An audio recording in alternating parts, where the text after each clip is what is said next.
Hello. हमारा इस video का टॉपिक है इंडक्टर्स इन सीरीज। तो यहाँ पे दो इंडक्टर है, इनका इंडक्टेंस है L1 और L2 और दोनों सीरीज में है। सीरीज की खासियत ये होती है कि जो करंट होता है वो दोनों इंडक्टर में से सेम पास होगा, सीरीज की ये खासियत है। और सीरीज में जो वोल्टेज होता है वो डिवाइड हो जाता है। तो इस इंडक्टर के पास है वोल्टेज V1, इस इंडक्टर के पास वोल्टेज V2, इस इंडक्टर का इंडक्टेंस L1, L2 और करंट I। तो चलो ना, हमें पता है कि जो नेट वोल्टेज होता है, net voltage is equals to voltage 1 plus voltage 2। 10th standard में भी जब आप रेजिस्टेंस इन सीरीज निकालते थे तो इसी तरह से उसका डेरिवेशन शुरू होता था। अब इंडक्टर का जो वोल्टेज है उसका फॉर्मूला होता है L di/dt। तो ये नेट वोल्टेज का फॉर्मूला हो जाएगा। V1 मतलब इसका वोल्टेज, तो इसका वोल्टेज कितना हो जाएगा L1 di/dt प्लस V2 मतलब इसका वोल्टेज, इसका वोल्टेज हो जाएगा L2 di/dt। क्योंकि करंट दोनों में सेम है इसीलिए di1/dt और di2/dt लिखने की कोई जरूरत नहीं, di/dt लिखेंगे तो काम हो जाएगा। तो ये di/dt कट हो जाएगा और हमें बचेगा हमारे पास बचेगा the inductor L is equals to L1 plus L2। तो चिल्ड्रन, जब इंडक्टर सीरीज में होते हैं तो जो नेट इंडक्टेंस होता है वो L1 प्लस L2 होता है। ये रिजल्ट रेजिस्टेंस से सिमिलर है, रेजिस्टेंस में भी हमें यही रिजल्ट मिलता है। So we have result which is similar to resistors in series. तो चलिए, अब हमारे पास एक फॉर्मूला आ गया है, लेकिन इस फॉर्मूला में एक कंडीशन है। ये फॉर्मूले में कंडीशन ये है, there is condition applied in this formula. This formula is true only if L1 inductor का मैग्नेटिक फील्ड L2 के साथ ना इंटरैक्ट करे और L2 इंडक्टर का मैग्नेटिक फील्ड L1 के साथ इंटरैक्ट ना करे। So use this formula if magnetic fields of L1 and L2 do not interact with each other। यानी कि इसका मैग्नेटिक फील्ड इसको अफेक्ट नहीं करना चाहिए और इसका मैग्नेटिक फील्ड इसको अफेक्ट नहीं करना चाहिए। तो आप L equivalent equal to L1 plus L2 formula use कर सकते हो। लेकिन अगर इसका इंडक्टेंस, इसका मैग्नेटिक फील्ड इसको अफेक्ट करे और इसका मैग्नेटिक फील्ड इसको अफेक्ट करे तो क्या होगा? तो चिल्ड्रन, तो फॉर्मूला थोड़ा सा मॉडिफाई हो जाता है। जो L इक्विवेलेंट होता है वो बन जाता है L1 प्लस L2 प्लस और minus 2M, where what is M? Mutual inductance. अगर इन दोनों का मैग्नेटिक फील्ड एक दूसरे को अफेक्ट करने लगा तो म्यूचुअल इंडक्टेंस भी आ जाएगा ना भाई। तो जो L इक्विवेलेंट है, सो ये हो जाएगा L1 plus L2 plus 2M। ये प्लस 2M कब होगा? इस फॉर्मूले का यूज करना है अगर इसका मैग्नेटिक फील्ड, पहले वाले इंडक्टर का मैग्नेटिक फील्ड दूसरे वाले इंडक्टर के अंदर घुस जाए और दूसरे वाले इंडक्टर के मैग्नेटिक फील्ड के लाइन में हो। यानी इसका मैग्नेटिक फील्ड इस इंडक्टर के अंदर घुस जाए और इसका मैग्नेटिक फील्ड और इसके मैग्नेटिक फील्ड अलाइन हो जाए तो प्लस साइन है। तो प्लस साइन यूज कब करना है? When inductors support each other. Support each other का क्या मतलब है? सपोर्ट ईच अदर का मतलब है इसका मैग्नेटिक फील्ड इस इंडक्टर के अंदर घुस जाए और इस इंडक्टर के मैग्नेटिक फील्ड के डायरेक्शन में ही रहे, तो ये दोनों एक दूसरे को सपोर्ट करेंगे, तब फॉर्मूले में प्लस होगा। और L इक्विवेलेंट का फॉर्मूला हो जाएगा L1 plus L2 minus 2M। Minus कब होगा? अगर इसका मैग्नेटिक फील्ड इस इंडक्टर के अंदर घुस जाए और इस इंडक्टर के मैग्नेटिक फील्ड के अपोजिट डायरेक्शन में इस इंडक्टर का मैग्नेटिक फील्ड हो तो माइनस साइन आएगा। यानी कि इसका मैग्नेटिक फील्ड इसके मैग्नेटिक फील्ड को अगर अपोज करे तो माइनस साइन। तो इसको ऐसा लिखेंगे, when inductors oppose each other.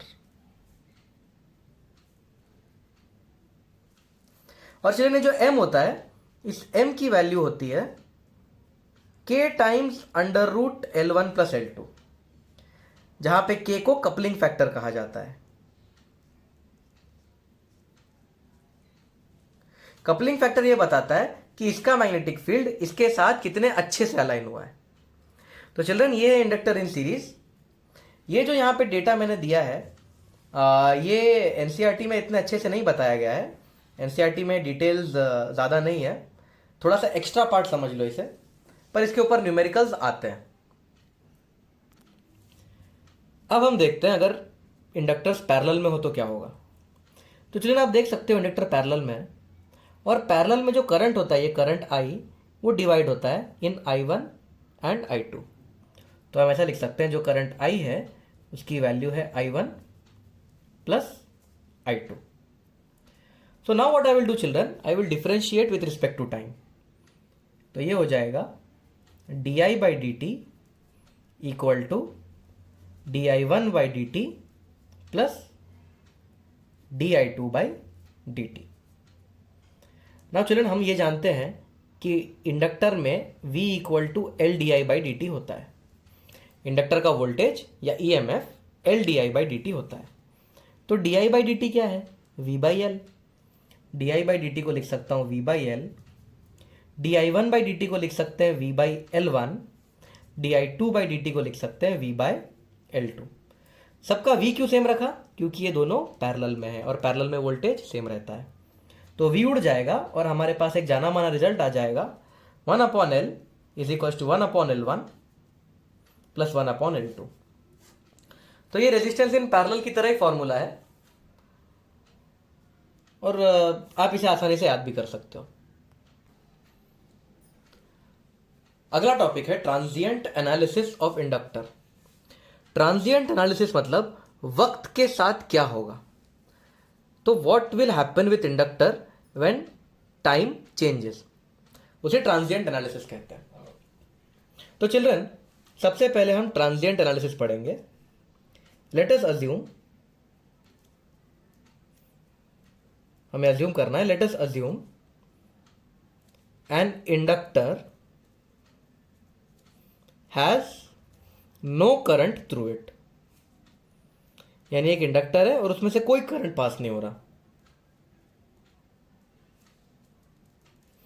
तो ये सिचुएशन देखो, ये एक इंडक्टर है और एक रेजिस्टर है। इंडक्टर की वैल्यू L, रेजिस्टर की वैल्यू R, और यहां पे एक बैटरी है, बैटरी का वोल्टेज V। और चिल्ड्रन आप देख सकते हो की ओपन है। की ओपन है मतलब इंडक्टर से कोई भी करंट पास नहीं हो रहा है। तो हम लोग अज्यूम करते हैं, let us assume an inductor has no current through it. तो ये वो सिचुएशन है, इंडक्टर है, रेजिस्टर है, वोल्टेज है और की ओपन है, इसीलिए इंडक्टर से कोई भी करंट पास नहीं हो रहा है। So no current is passing through the inductor. तो हम ऐसा कह सकते हैं कि ये इंडक्टर डिस्चार्ज्ड है। शुरुआत में ये इंडक्टर पूरी तरह से, इसके पास कोई मैग्नेटिक फील्ड नहीं है। अब एक काम करते हैं, इस की को बंद कर देते हैं। Now let us close the key. Now let us close the key. तो जैसे ही हम की बंद करेंगे कोई करंट फ्लो नहीं होगा। क्यों भाई, सर्किट तो कंप्लीट है, कोई करंट फ्लो क्यों नहीं होगा? की तो बंद कर दी है, सर्किट कंप्लीट हो गया है, करंट क्यों नहीं फ्लो होगा? चिल्ड्रन पिछले वीडियो में मैंने आपको बताया था कि inductor does not allow quick change in current. हमें पता है inductor does not allow quick change in current.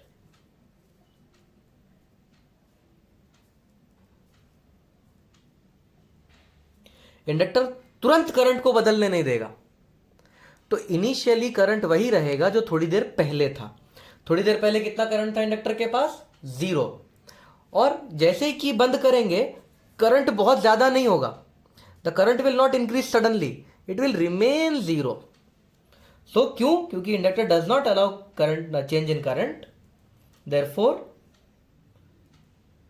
Just after the key is closed,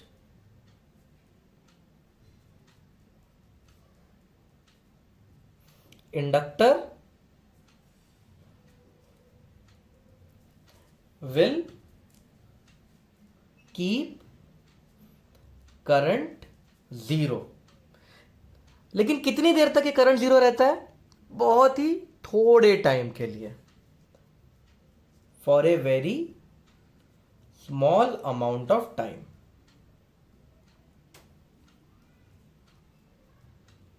तो चिल्ड्रन जैसे ही मैं की को बंद करूंगा तुरंत करंट फ्लो नहीं होगा, थोड़ा सा कुछ मिली सेकेंड बाद करंट फ्लो होना चालू होगा. तो in the beginning the inductor will not allow any current to flow through it. तो जैसे ही मैं इसको बंद करूंगा, क्योंकि इसमें करंट जीरो था, इसको बंद करने के कुछ मिली सेकेंड्स बाद तक इसमें करंट जीरो ही रहने वाला है.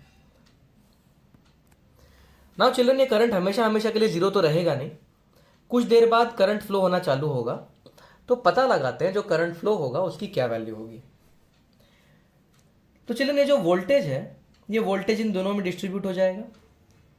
तो the voltage V will get distributed as voltage of inductor plus voltage of resistor.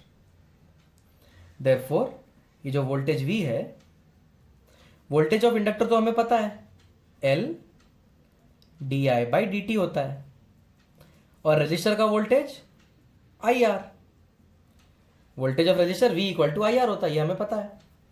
तो यहां पे हमें एक डिफरेंशियल इक्वेशन मिल गया. तो जो बच्चे नीट दे रहे हैं उनके लिए अभी जो डेरिवेशन है वो डेरिवेशन आपको नहीं समझ में आया तो भी चलेगा, आपको बस एंड रिजल्ट पे ध्यान देना है. लेकिन जो बच्चे JEE दे रहे हैं, जिन्हें इंजीनियरिंग करना है, उनके लिए ये डेरिवेशन इंपॉर्टेंट है. So let us see what is the solution now of this differential equation. तो नीट वाले बच्चे सीधा इस डेरिवेशन पार्ट को स्किप भी कर सकते हैं, चलेगा. लेकिन JEE वाले बच्चों को पूरा देखना है. एक काम करते हैं, IR को यहां ले आते हैं. सो V minus IR becomes L di/dt. dt को यहां भेज देता हूं, L को भी यहां भेज देता हूं. तो dt को यहां भेज दिया, L को यहां ले आए, di यहीं पे रखा और इसको नीचे ले आते हैं. ओके, तो ये एक डिफरेंशियल इक्वेशन है. अब इसको इंटीग्रेट करते हैं. तो इसको इंटीग्रेट करेंगे, L तो कांस्टेंट है, dt को इंटीग्रेट करेंगे तो आएगा t. तो t/L is equals to, children ये di है और नीचे i है, तो इसका इंटीग्रल क्या होता है? Natural logarithm. तो इसको इंटीग्रेट करेंगे तो natural logarithm of V minus IR plus constant of integration C लिखना पड़ेगा. अब चिल्ड्रन कांस्टेंट ऑफ इंटीग्रेशन का वैल्यू कहां से आएगा? वो यहां से आएगा. जब टाइम जीरो था, शुरुआत जब थी, तब करंट जीरो था. तो when time was zero, current was zero.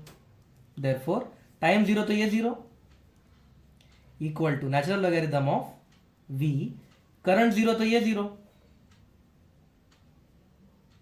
Plus C. Now children इसको जब इंटीग्रेट मैंने किया, तो इसको इंटीग्रेट करते वक्त I के साथ माइनस R भी तो है, वो डिनोमिनेटर में जाएगा. अब ये इंटीग्रेशन एकदम प्रॉपर हो गया है. तो upon R plus C, minus R यहां पे लिख दिया, तो ऐसे C का वैल्यू मिल गया. तो C का वैल्यू हो जाएगा नेचुरल लॉगरिथम ऑफ V/R. तो एक बार फिर से इसको इंटीग्रेट करेंगे, तो इंटीग्रेशन में I के साथ माइनस R भी है, तो जो I के साथ होता है वो डिनोमिनेटर में आ जाता है, तो माइनस R डिनोमिनेटर में आ गया. ये है कांस्टेंट ऑफ इंटीग्रेशन का वैल्यू. अब इसे मैं यहां पे डालता हूं और फिर से इक्वेशन लिखता हूं. Therefore, T/L is equals to natural logarithm of v minus I R upon minus R plus natural logarithm of v by are.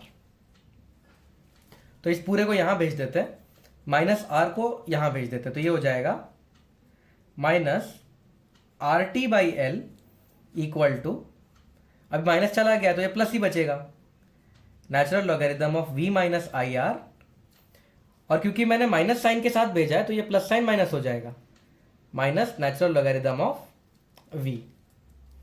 So minus R t by L equal to log a minus log b होता है log of a by b. Now children, ये log है, तो मैं अगर यहां पे इसका बेस e होता है, यहां पे बेस e होता है, नेचुरल लॉगरिथम है ना, बेस e, तो बेस को मैं यहां पे लेके आ जाऊंगा तो हो जाएगा e to the power minus R t by L is equals to v minus I R divide by v। Therefore e to the power minus R t by L equal to, मैं v से divide कर रहा हूं, 1 minus I by V R. Therefore इसको यहां पे ले लेते हैं, I R by V is equals to 1 minus e to the power t R by L. Therefore जो करंट हो जाएगा वो हो जाएगा v by R into 1 minus e to the power minus t R by L. So this is the expression for current of an inductor. जो बच्चे NEET पढ़ रहे हैं वो डायरेक्ट इसे याद भी कर सकते हैं, कोई प्रॉब्लम नहीं है, लेकिन जेडब्ल्यू वाले ये पूरा समझेंगे। तो नीट के बच्चे डायरेक्ट ये रिजल्ट याद कर सकते हैं। तो इस रिजल्ट को इंटरप्रेट कैसे करना है, इस रिजल्ट को समझना कैसे है, इस रिजल्ट को इस तरह से समझना है, the current in inductor at any time T. कैसे पढ़ना है इसको, current in inductor at any time T is given by v by r into 1 minus e to the power minus t r divided by l। Now children, हमें पता है कि starting में inductor current को पास होने नहीं देगा, स्टार्टिंग में करंट जीरो है। देखते हैं एंड में क्या होता है।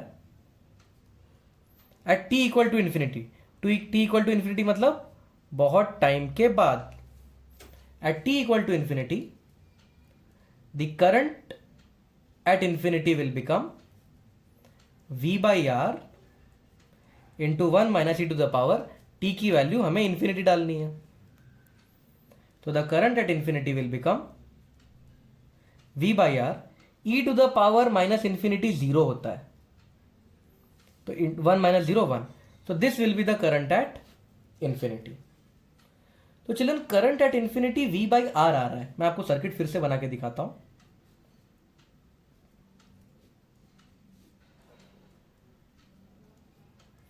ये सर्किट थी, बहुत टाइम के बाद इतना करंट फ्लो होगा। इस करंट का मतलब है कि बहुत टाइम के बाद इंडक्टर तो एक वायर की तरह काम कर रहा है। Inductor is behaving like a wire. After a long time inductor has become a wire. तो करंट कितना फ्लो हो रहा है, v बाई आर, सादा ओम्स लॉ लग रहा है। यानी after a very long time inductor starts behaving as a wire. तो चलिए एक बार मैं समरी दे देता हूं। अगर एक ऐसा इंडक्टर है जिसके थ्रू स्टार्टिंग में कोई करंट पास नहीं हो रहा था, तो की बंद करने के बाद क्या होगा। की बंद करने के तुरंत बाद वो इंडक्टर एक ओपन सर्किट की तरह काम करेगा, यानी कि स्टार्टिंग में वो करंट को पास नहीं होने देगा। लेकिन बहुत देर के बाद वो इंडक्टर वायर की तरह काम करने लगेगा और करंट को पास होने देगा।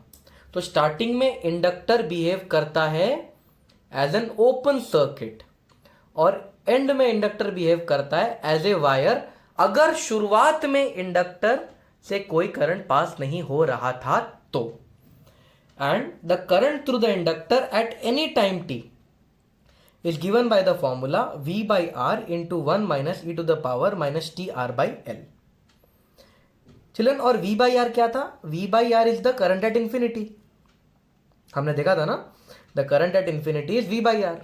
तो V by R की जगह मैं ये भी लिख सकता हूं, the current at any time t is equal to current at infinity into 1 minus e to the power minus TR by L. अगर आप इसको प्लॉट करो तो आपको कुछ ऐसा ग्राफ देखने को मिलेगा। तो शुरुआत में इंडक्टर कोई करंट पास नहीं होने देता और बहुत देर के बाद इंडक्टर करंट को पास होने देता है। So in the beginning, an inductor through which no current was passing acts as an open circuit, and at the end it acts as a wire.